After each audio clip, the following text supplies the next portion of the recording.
As the nation prepares for yet another political transition come May 29, perhaps it's time to dig into the agenda of the coming administration to see what it plans to do differently and how it plans to confront the multidimensional challenges facing the country.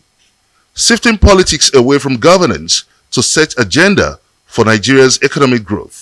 One of the challenges successive governments have had to deal with since the return to democratic governance in 1999 is the vexed issue of fuel subsidy. After so much back and forth, power plays and subtle maneuvers within the government circles, organized labors, and the civil society groups, the prevailing consensus is that subsidy must go. There are those who are somewhat in the middle.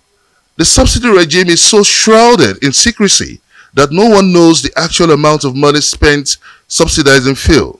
There are those who hold the view that a forensic audit of the subsidy regime will prove that what the country spends on subsidy is a far cry from the figure brandished by the government. While it is politically correct to promise to remove subsidy during the campaign, as done by most of the presidential candidates, removing it is a different ball game. To avoid a backlash, the Buhari-led administration has conveniently slated the removal of subsidy for June when he would have left the office.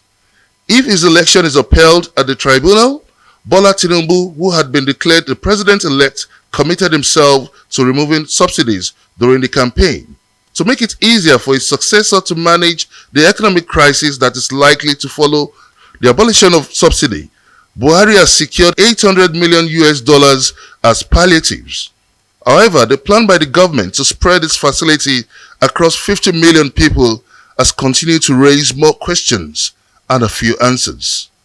Faced with a debt service to revenue ratio at 80.6%, many are wondering how the country will maneuver its way out of the hardship that would follow the subsidy removal. We've secured some funding from the World Bank. That is the first tranche of palliatives that will enable us to give cash transfers to the most vulnerable in our society that have now been registered in a national social register. Today that register has a list of 10 million households. 10 million households is equivalent to about 50 million Nigerians. With Buhari administration left with less than 8 weeks to go, it's clearly bequeathing a major task on the incoming administration of the president-elect to run with, except both parties compare notes and agree on the solution to the subsidy puzzle. While Tinubu-Shettima Campaign Council made it clear in page 37 of its manifesto to end subsidy, the roadmap to this agenda is yet to be made known. What impact will the $800 million World Bank palliative have on the Nigerian economy? Would the Tinubu incoming cabinet continue with this agenda?